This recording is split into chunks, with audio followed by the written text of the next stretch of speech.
Hi everyone, thanks for joining us for WebARS 2.0 training, Getting Started, and I'm Rebecca Satterland with the Department of Commerce. Today we're going to go through an overview of the system, logging in, how to sign someone up, how to assign someone in a role, how to assign a person to a site, and then some Table 1 basics like move-ins, recertifications, move-outs, and transfers. So the main thing that you want to start with is be sure that you're in Google Chrome or Firefox browser, as that's where WebARS works best. We are currently on a training site, so it says training, but other than that, your screen should look about the same. So you're going to put in your username and password and log in.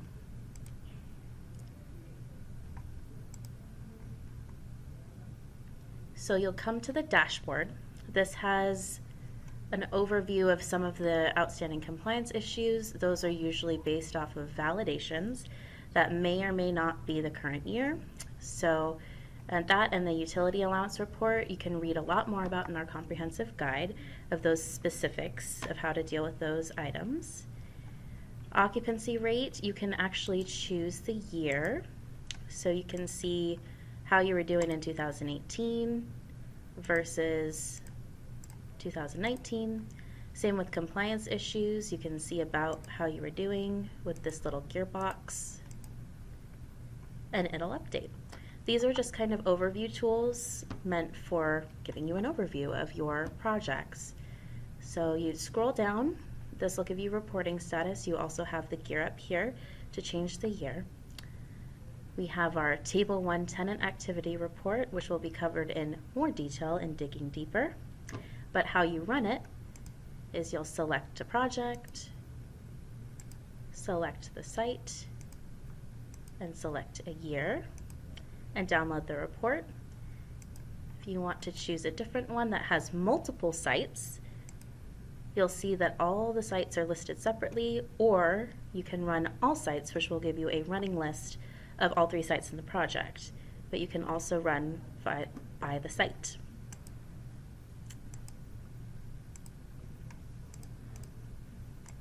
Once you hit download report, it should just pop up right here, and you'll open it up, and Lana Kay will go over in further detail what that looks like and how you'd go through that report. Project summary report is going to give you an overview of your compliance requirements for each funder. This, you simply view the report after selecting project and year, and you scroll down. This will tell you Commerce, Snohomish County. This has 3 funders in it for this project, and then you're occupied as of the end of the year. That's why it's important to select the correct year. If you're trying to look at this year, you just change that, view report. This is also downloadable, and Lana Kay will also go over this in detail in digging deeper. That's kind of an overview of the dashboard. Next is projects. This will have a list of all of your projects, funder contacts. Your specific funders are listed here. So if you have multiple funders in a deal, that'll tell you who's in them. We also have all the site unit, zip code. There are also columns that you can select by pressing this little button here. And if you want to see more information on this grid view, you can add in, say, the contract ID or the owner contact name or maybe an email ID. These are all the available columns. You can press save and it'll automatically update. And you now see the email ID. Next is sites. This has each of the individual sites within the projects. You'll notice that when you click into specific items, say from projects into sites, it will highlight this section, but you can also go directly into it. This is for sites, buildings, and units. That's going to be the same type of functionality. If you go directly into it, you can search multiple different site names if you're trying to find one of your sites and you know the site name, but you don't particularly know the project key or code. And you can click into the site And this is where you assign property manager, on-site manager. I also go through that when I go through projects. Here's buildings. This is if you have a specific building that you want to look in and perhaps check the build. You can click to units and search by units, but you can also click go to units list from the building so that it only gives you the units in that specific building. Units. I typically don't use these direct modules because going through the table 1 through projects is much cleaner as you know what year you're in. So these are just for your information that you can do that. Occupants, this is one that you may use more often as contractors. This is where you can move in. If you don't necessarily want to click into the project, it'll have, we go over move-ins a little bit later, but that is also another way you can get to a move-in. Organizations, this should just list any organizations associated with your account. Users, so we're going to go over in a second how you add a user, how to sign someone up, and how to assign a role, and how to assign a user to a specific site. Compliance tab. This has an overview of compliance issues, the validation messages that you may be seeing. Next is the Explore Data tab.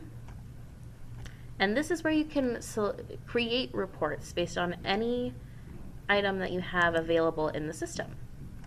So these are all of the different available fields, and you can pull it over to what you want in your report, name your report, select the year. The attribute operator is a little tricky, but it's what you want to pull specifically by. If you don't have a specific thing that you want, if you just want all of the records for all of time, for whatever items you're pulling, I would suggest putting in whatever field it is and the state and put contains value of Washington. And since this is a Washington state system, it should get you that if the project is in Washington, which they all should be. So it's just a quick little tip. You'd put in project state if you want all of the items for, say, your site names, and maybe you want building names, and you want funder project org, all your funders. And you say, I want all of them forever, all of time, so I'm going to do project state. You have all these options: contains, lesser than or equal, greater than or equal. These are all items if you want specific year, specific ranges of items. This is a very complicated item to go through, so we may have a separate item on this as well. But for right now, we're going to say contains, Washington, save. Once you create a report, it'll be named whatever you named it. It'll say when you created it, and if you want to run it, you say download report.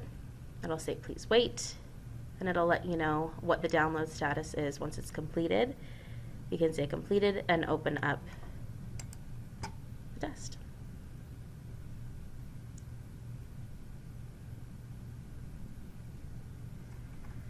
And this has our buildings, all the different funders, site names, and they're all from Washington State. All right. Please note that the Explore Data function is also where you will go to for larger reports that are on the dashboard. It'll say in the upper right-hand corner in green, please go to Explore Data to find this report. It'll be in the list that you have in report names, and it'll be named whatever report you ran. You'll want to be sure to check the created date and the download status for those larger reports. It'll say in progress or completed.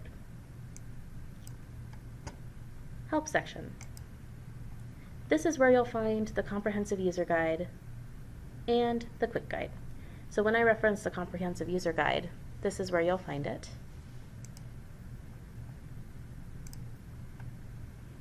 And that takes a while to download. This is also where this video will also be kept, and consequent videos such as Table 2 and 3, and some shorter videos on specific items. We also have, once that is done running, you'll want to know where your profile is.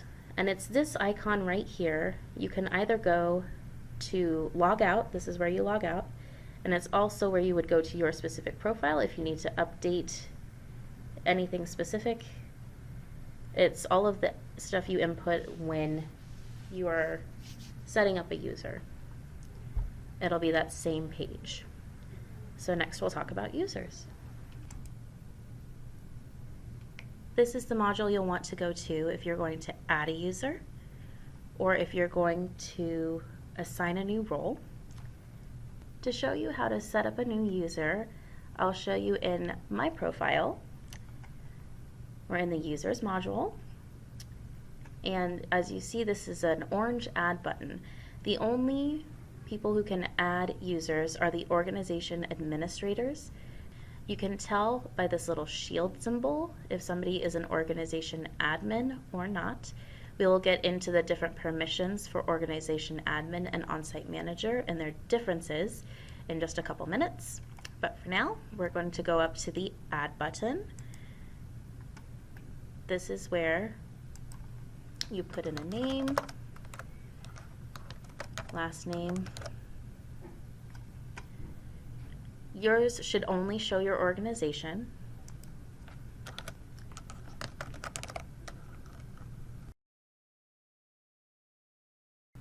And then you're going to put in your email ID for the person. You'll put in their user ID.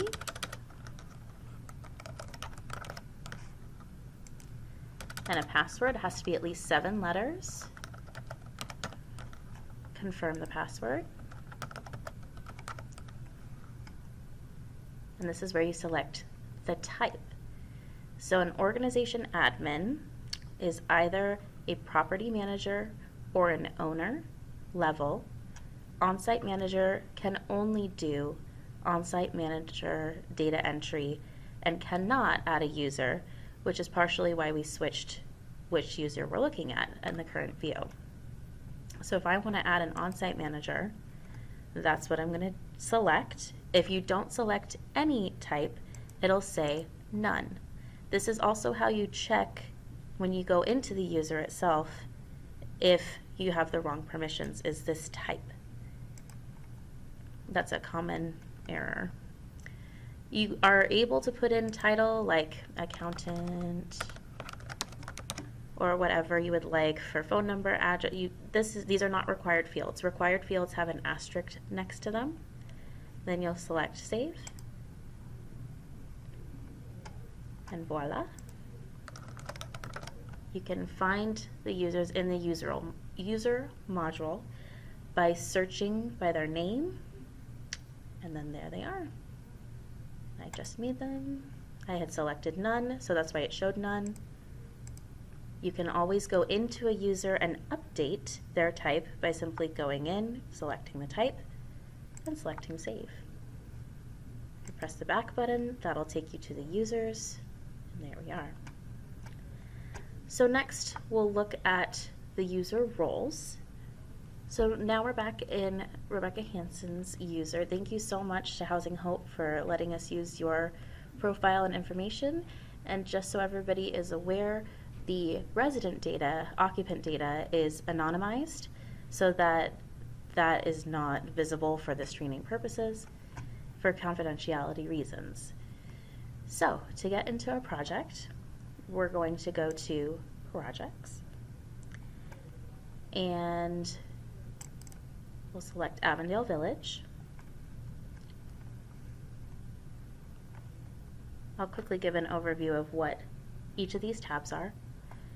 We have General tab that has your name, sites, buildings, units. This pulls data from how it's built in WBARS. If you don't have these, it's possibly because you don't do Table 1. This will have your address, this will list the contract owner, and the owner contact name. This person must be assigned as organization admin role so that they can submit up to funder level. And this is changed only by an organization admin, which is partially why there is no drop down when I'm in as an on-site manager. Funders tab, this we'll go over separately in a separate section. This is where it is. Sites. Here we are. We're going to click on the Sites tab, site name, and then here is where you would assign someone to a site.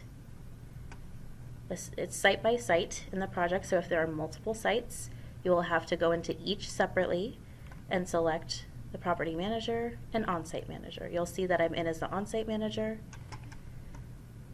and Crystal Simpson needs to be, as we saw before, an organization admin. On-site cannot submit up to funder level, and they have different permissions in that there are certain things they can't do, and you'll see throughout this overview kind of what more of those are. If you're having an issue, it could be that you're assigned as an on-site manager, but you're an organization admin. Or perhaps you're the property manager and you're trying to go in and do data entry, but whoever's listed as on-site manager is the one who has the current access because this is the first level of data entry. This says if applicable because this role is not required. If it's at the property manager with no on-site manager, or you no longer have an on-site manager level, you can go in, click on this manager's company, click, press backspace, go down, and save. There'll be a save button. That is assigning a role and making sure that you have the correct person on the on-site level, property manager level, and owner level. Let's go back to the funders page. This is where we'll have the different funder requirements. So if you click on Department of Commerce, it'll tell you when your contract is up and the project expiration date. That's how long you have these requirements. It'll have your project type, which is either none or elderly. It'll have your site key, the site name. It'll have your set-aside requirements either by project or by site. If there are multiple sites, there is a drop-down that you can use to select the specific site if there are different site requirements. This has home. So these are the home requirements by bedroom type and unit. If you have a special needs population, that'll be in this line. NHTF. This is a specific program. It is not Housing Trust Fund. There are only a few that are getting National Housing Trust Fund funds. This is through Commerce specific. And if you don't have this, then you won't, this is where you check if you have NHTF. And if you do not, you will not be selecting a box that we'll go over in the move-ins. There's been a couple of errors with that, so we'll show you where that is as well as the home buttons. They are separate and they are defined here if there is that specific set aside or funding. Special needs population, these are things like chronic mental illness. Special needs homeless is homeless family, head of household, and homeless individual, head of household. And I'll go over more of that in the table 2 and 3 series. Next is how you get to your reports. So these are all of the tables. This is tables 1, 2, 3, and 4 for A and B. This is where you can tell when it was submitted to funder, and this is also where you can actually click into each of the tables. So next we're going to start on table 1, overview. Let's go to this current year. So once you're in the tables, there are 5 different tabs. The first is the report cover page. This has the general information. This has an ownership certification, which is pertinent to the owner. This must say accepted and be saved before any submission will actually go up to the funder level. So it's very important that this section is done for all 4 of the tables. you cannot submit until these sections are completed. Same, if you have home, you'll see the home suitability for occupancy certification and the home comp certification. We'll go over that for home specific. You'll see all the organization items, and then this table 1, 2, 3, 4, this is where it lists the activity level. So what date, whichever table is listed here, has been submitted. As you will see, this has not been submitted up any level, so it is currently at the on-site manager level. That's why we see no activity found. For 2018, we would see when it went from on-site to property manager to owner, owner to funder, and who it was by, when it was. So this is just good for seeing where the reports are, if it's been kicked back, etc. All right, table 1. Here we go. We are going to start with just general where you will find things, and then we will do move in, recert, move out, and transfer. So this is our occupancy data, and you'll have a building name, also called a BIN number for those that have tax credit funding or through the commission. There are all the units. You'll see the household names, move-in date, previous certification date. And this is one of the idiosyncrasies, is you have to scroll all the way down to the bottom to scroll to the side. So we'll just have to manage with that. We'll have the current recertification date. If they moved out, there's a move-out date. And if it's currently vacant, it will have a yes in the vacant column. Let's keep scrolling. We have if there are any special needs that are associated with the unit or occupant, restricted percentage, which is the percentage of area median income that is the restriction for the unit, household size, square footage, number of bedrooms.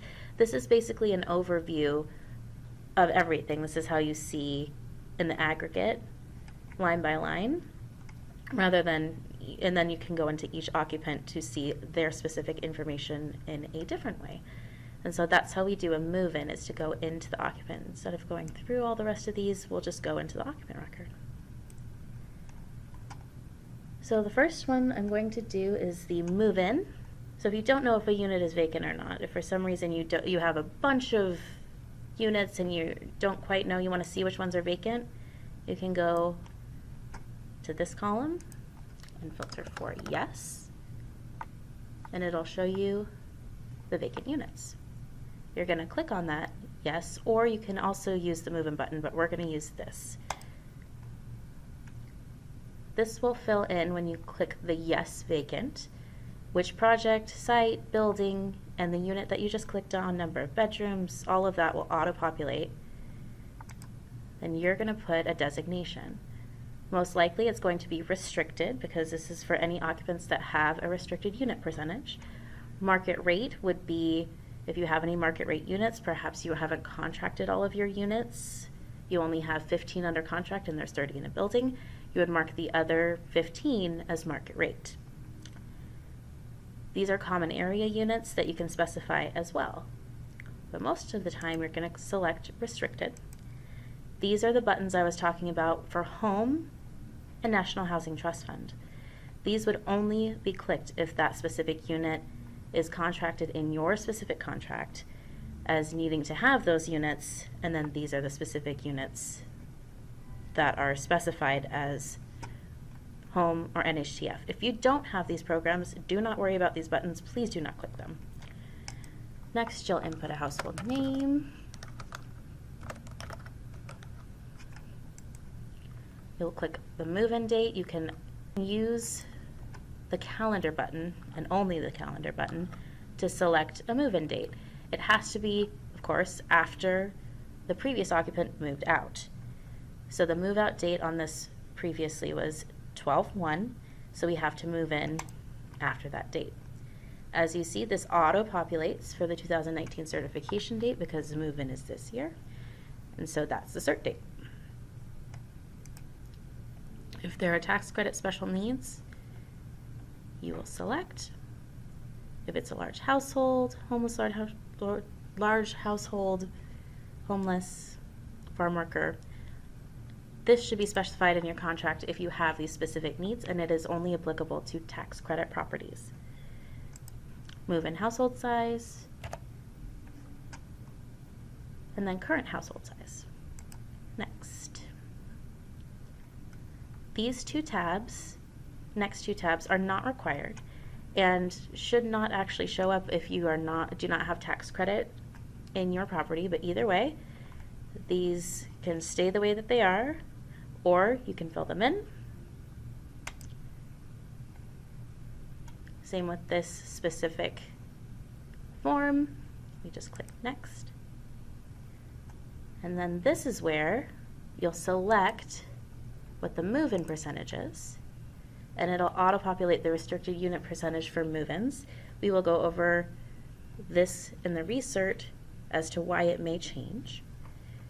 You're going to have move-in annual gross income, let's just say 30,000. This auto-calculates to the current monthly gross income, and this comes from a specific spreadsheet. If you hover, it'll say what date it's effective, the year that it's coming from, and the effective percentage that it pulls from, and the type of pool that it's coming from. This comes from another spreadsheet deep in the system, and it auto-populates based on the restricted unit percentage, the type of unit, and if it's tax credit or not. Current annual gross income is going to be pulling from this move-in when it's move-in. If it's recert, we'll go over that later. This auto-calculates to the median area income. Resident payment, let's say it's $700. It's going to have to be below the maximum allowed rent. Utility allowance source, we will go over in a separate video as to how to input utility allowances, where it is, and how to input it. But you would select from these two. And then the total resident payment will auto-calculate as well. This also pulls from a spreadsheet, just like the income. Rent and income limits are published usually about every year on both the Commerce website and HUD. If there is a subsidy, such as Section 8 or TBRA, agency, mod rehab, there are quite a few of these as to a rental subsidy type.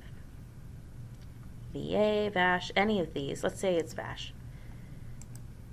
Then it'll highlight saying you must put in an amount. So let's say this voucher is worth $400.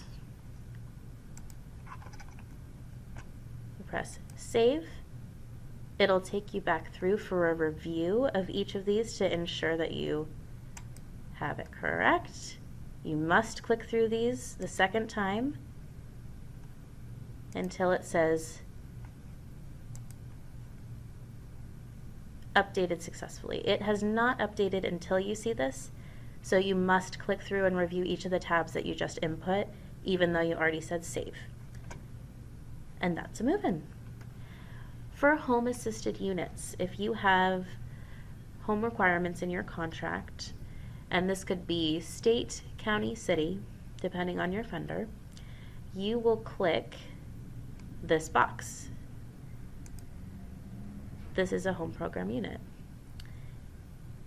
This NHTF is a separate item, so you will not be clicking this if you click home. They're just next to each other because they are similar in that they're both HUD programs, HUD funded programs. These are the different requirements that you must have. We have home unit occupancy. You have 3 choices: owner, renter, or vacant. Most of the time when you're moving someone in, it's going to be a renter. Then you're going to make sure that the program type is correct. So if it's with Commerce, it'll be state. If it's with your county, Snohomish County, King County, it'll be county. If it's city, like City of Spokane, City of Seattle, City of Bellingham, that's going to be city. So this has county, home program county dollars. Got the home household name you gotta make sure is in there, their race and ethnicity, which it'll tell you if it's home specific. It says home in front of it, and those are all the fields that you must put in there. And then the home type of household. There are quite a few of these. We have single non-elderly, elderly, related single parent, related parent, other, or if you're filling in for a vacant unit, vacant unit. If you've selected it as a home unit, on the last page, the rent and income limits are going to pull from the limit pool home, if you can see that on the right-hand side. And these rent and income limits, as I mentioned before, when you hover, it tells you what those specific where those specific numbers are coming from, which type of pool, what bedroom count, what restricted unit percentage, and the year. Then you save, and there you are. Next, we're going to do a recertification. We're going to use Unit 103 because their current recert is from last year, because it's in December. So we'll go to 103. You'll click into resident record, and you'll see when you hover over the resident records, if there is a validation error, it will tell you what that error is. And this says there's a certification date error, which is part of why you have to do a recertification. It's going to highlight those for you if you've missed any. So you'll verify that it's a restricted unit. Oh, this is a home program unit. So these are the different requirements for home, these two lines. You'll see they moved in 2013. So the 2019 certification date has to be in 2019.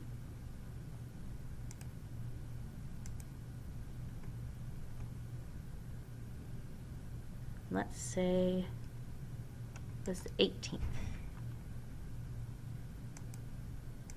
You'll also want to move over what the date was for 2018. You may actually want to do that first. So you can choose either the exact date a year from their move-in, or you can also use the first of the month. So let's say this is the first of the month for both of these.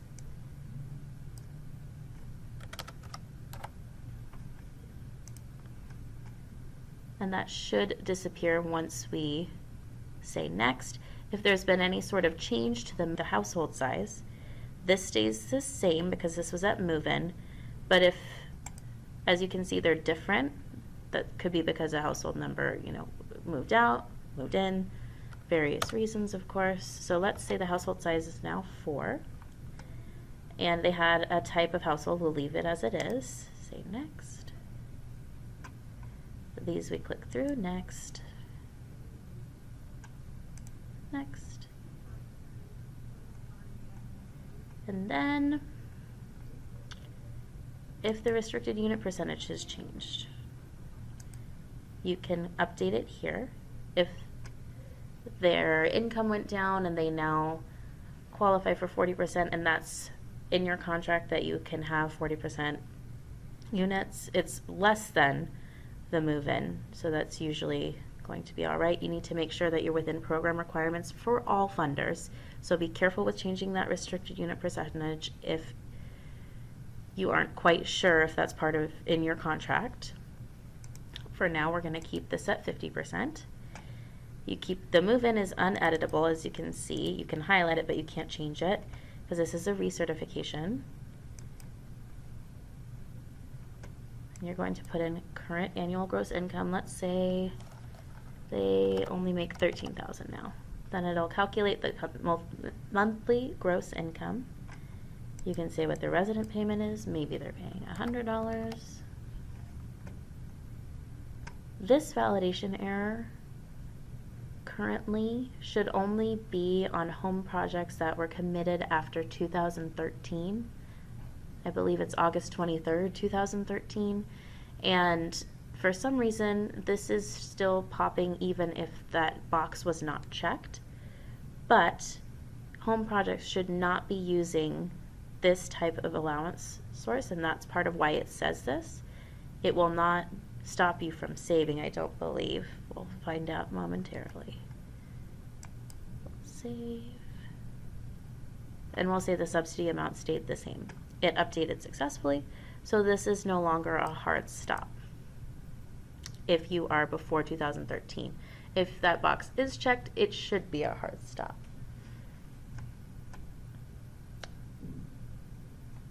This all looks good. We saved it, updated successfully. If you go back to table 1, it should show green. These colors are not always indicative of if you're good to go or not, but the idea behind them is green is no validation error, yellow are warning errors, and red is hard stop. It's the same concept with these tabs. So the ones that are in red have a hard stop issue that you'll need to correct before you're able to submit. All right, next we're going to do a move out. We are going to move out Unit 102. So you pull up the occupant record and you put in a move out date. See, they moved out the 1st of this month. And next, next, next, and save. Updated successfully. You can check this by going back to the Table 1 list. You'll have to scroll all the way down. Lovely feature. And it should say vacant. So next we're going to do a transfer. We're going to transfer Unit 106, which is on the second page, and the second line down. You got to go to the bottom, scroll all the way to the right, all the way, and you'll see this icon, which is for transfer. Unit 106 was 2 down. We will click transfer. So the first thing you're going to do is this will only list vacant units. So if it says none, that means you can't transfer anybody into a different unit because there's no unit in which to move. So we'll click the unit they're going to. You can see they're moving from 106. So we did click the right resident. You'll see what date it's effective. Let's say they moved into their other. This is interesting because you can't put the same date. It must be different dates.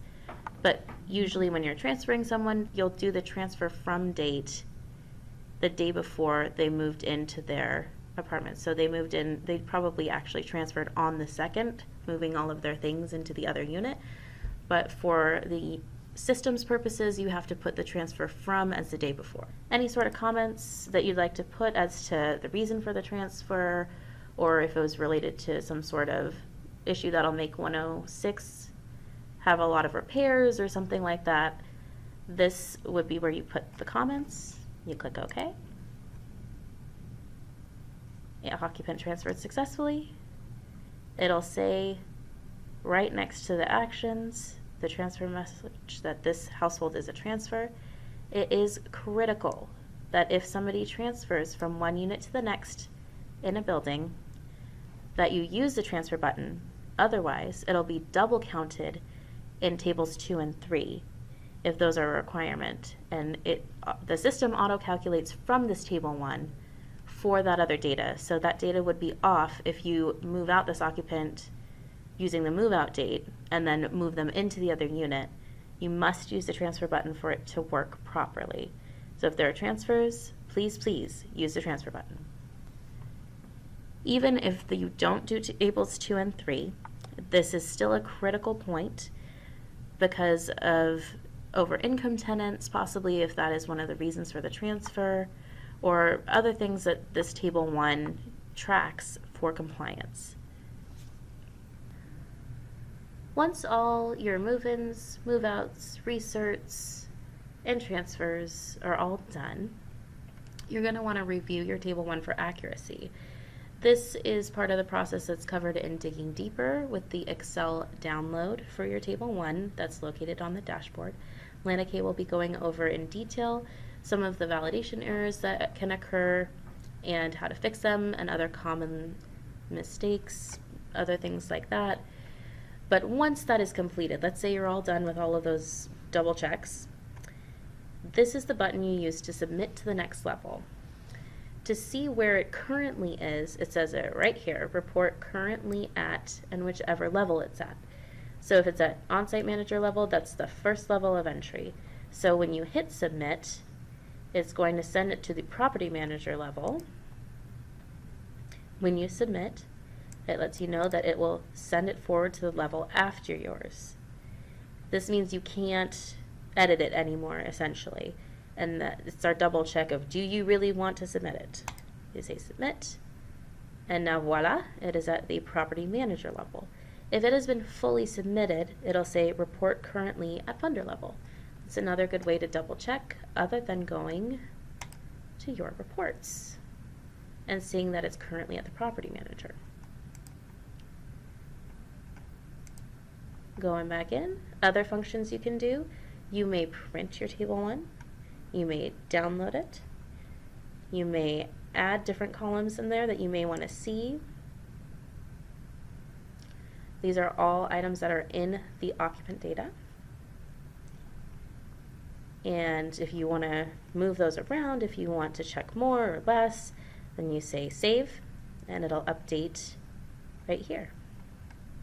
You can also, if you have any sort of search, you'll want to clear the filter once you do another search, just so that you're not having a building search, unit, and household name, and now you want to know, say, the restricted unit percentage. You want to clear to make sure you're getting all of the results that you would like if you're searching within this Table 1 for something specific. So once it's up to property management level, property manager will log in, look it over, submit it to the owner level. Owner will return to this report cover page, like I mentioned at the beginning, and make sure the owner certification is done, save, return to the table, and they will have the little rocket ship to submit to funder level. Once you are at funder level, items will be reviewed, and if there's an issue, it'll be unsubmitted. Now, if you submit it to property manager level and go, oh shoot, something is wrong, you must contact your property manager and have them unsubmit it to your level. And this is true for any level. If you're at the owner level and say, this doesn't look right, shoot it back to the property manager level. If you have an on-site, the property manager will need to send it all the way back to the on-site manager for corrections, and then it'll go back up the chain. Note that before submitting to the next level for your Table 1, you'll want to check it against Table 2, because Table 2's numbers calculate from Table 1. This is where you'll be able to tell if you mistakenly didn't use the transfer button and a household is counted twice when you move out and move in the same occupant rather than using the transfer button. That's one of the common mistakes. The reason I say to check this before you submit is because the only way to fix what's pulling into Table 2 is to unsubmit Table 1, make those corrections, and then resubmit. So be sure to check those, and be sure to go over the Table 2 module if your funder requires it. But also be sure to double check, as we said, with Lana Kay's method in Digging Deeper. So with that, I will pass it over to Lana Kay for the Digging Deeper portion. Thank you guys so much for listening. If you have any further questions, the comprehensive user guide and the quick guide in the help section, as I mentioned previously, are super great tools, as well as any other videos that will be added here as little quick overviews. Thanks so much.